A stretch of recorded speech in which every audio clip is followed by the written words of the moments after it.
Hey everyone, this is another great nutrition video brought to you by Optimal You, Amway's premier wellness program. I'm Sarah Van Eerden, one of the registered dietitians with Optimal You. And I'm Wendy Brookhouse, the other registered dietitian. Combined, Sarah and I have over 30 years experience in the field of nutrition. And did you know that all Amway employees, dependents, and spouses receive free nutrition consultations? Call or email us today to schedule an appointment. We can't wait to meet you. Staying healthy when you have a busy life can be a real hassle, but with planning and some smart strategies, it can be made easier. Make sure to plan ahead. Take the time up front and you will end up saving time, stress, and money. Make sure you enter each grocery store with a list. It's really difficult to go in there empty-handed and try to come up with healthy meals that are easy to cook and use your time efficiently throughout the week. Categorize those grocery lists into grocery store sections and even stores if you make multiple stops. For your meals, try to know what you're cooking before the week gets going so that you get those healthy meals on the table and are able to, again, use that time efficiently. And make sure you include these planned meals on your grocery list, or if you want to keep it at home, on a whiteboard or even on a meal planning app. And make sure you check your pantry, and this does include the freezer. You want to be stocked and able to prepare these healthy meals that you've planned by using the staples you keep at home. So some meal planning tips. Make sure to start small. When you try to tackle everything at once, it can feel overwhelming. So start even with snacks. Make a list of desired snacks, move that to a grocery list, and then prep them and start taking those to work. Once you've got that tackled, move on to breakfast, then lunches and dinners. And make sure to write it down. Create that weekly plan and even think ahead of when are you going to prep these meals, about what day are you going to create each meal and when are you taking what snack, and even check the schedule to see what you have going on during the week or on the evenings and the weekend that's going to impact your ability to prep. And again, stock the staples. Make sure that pantry is well stocked. These will include grains, proteins, produce, and try to keep those tried and true ingredients on hand, but also inject those new options for when you need something fresh. And prepare. So set aside an hour during the week or schedule this time on the weekend. Treat it like an appointment where it's something that you do that's going to really ease that time in the days ahead. And play music and make it fun. It doesn't have to be something that feels so much like a chore. And this part's really important. Invest in containers. When you're breaking down foods and slicing things and separating things out for the days ahead, we really need to have those snack, sandwich, and freezer bags, as well as glass and any other reusable containers, even mason jars. And evaluate your storage space, keep things organized, and kind of look at your budget to really optimize those efforts. So where do you start? What are some food prep strategies that will kind of keep things rolling? With vegetables and even fruits, slice or pre-wash or purchase pre-cut or frozen vegetables so that they're on hand and ready to roll. Roast vegetables with a small amount of olive oil, and you can use those as leftovers in the days to come, or you can even steam them on the stovetop or in the microwave. With your grains, making overnight oats can get you multiple breakfasts all in one recipe. You can also invest in a rice cooker or Instapot, and those cook these whole grains very quickly.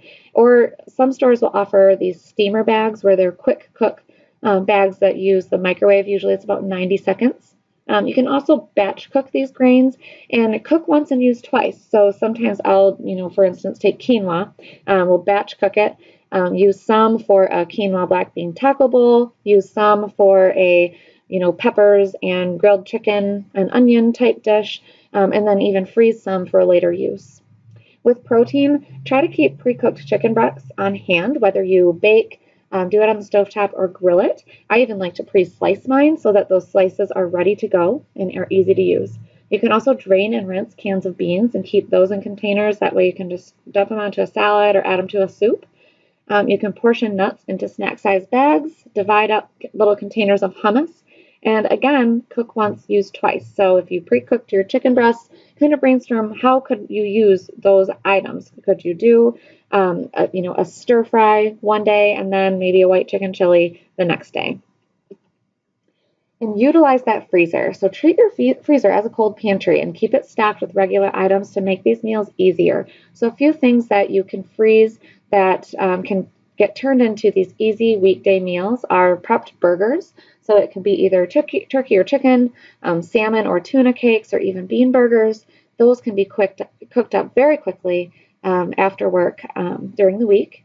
Also, cooked meats. Cooked meats tend to be a little bit less stressful than raw meat that needs to be thawed and cooked, and then you can use it in a recipe. So if you're freezing cooked meat, like diced or shredded chicken, flaked salmon, or even cooked ground lean beef or turkey, those can then be used much more quickly than something that's raw and frozen. I know I always forget to take the frozen meat out of the fridge for dinner the next day.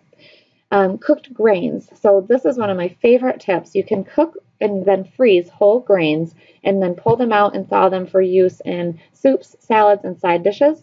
So you can do this with quinoa, farro, and wheat berries, which are both forms of whole wheat, and then wild or brown rice. You could even do beans like lentils, black beans, and those freeze very well too. You can also freeze sauces, herbs, and other things that will kind of amp up the flavor of your meals. So tomato paste, wine, broth, herbs, pesto, kind of doing all these in ice cube trays can give you little bits of flavoring that you can add to future meals. And then obviously freeze some leftovers and make sure you label everything, put the dates on it, so that you can kind of keep track of what's going on in your freezer. So some habits that matter, truly planning is key. When you kind of think ahead and know what you are going to do, you're much more likely to do it. Keep the pantry and kitchen organized. And when you have a workspace where you know where things are at, you have the space on the counter to work, it's going to be a more pleasant experience. Also have a healthy plan B and even a plan C for when your meal plan kind of goes up in smoke. If you have a stressful week or something unexpected comes up. Typically, plan B will be a freezer or pantry meal that I have kind of saved for that purpose. Plan C for me sometimes is a grocery store deli. They tend to have some quick kind of grab and go salads, and some easy proteins. And, that's definitely better than grabbing a pizza. And then make room. So overscheduling will not promote healthy meals. When we do not make time to do these activities to get healthy meals on the table, it's not going to happen. Those last minute choices are generally less healthy.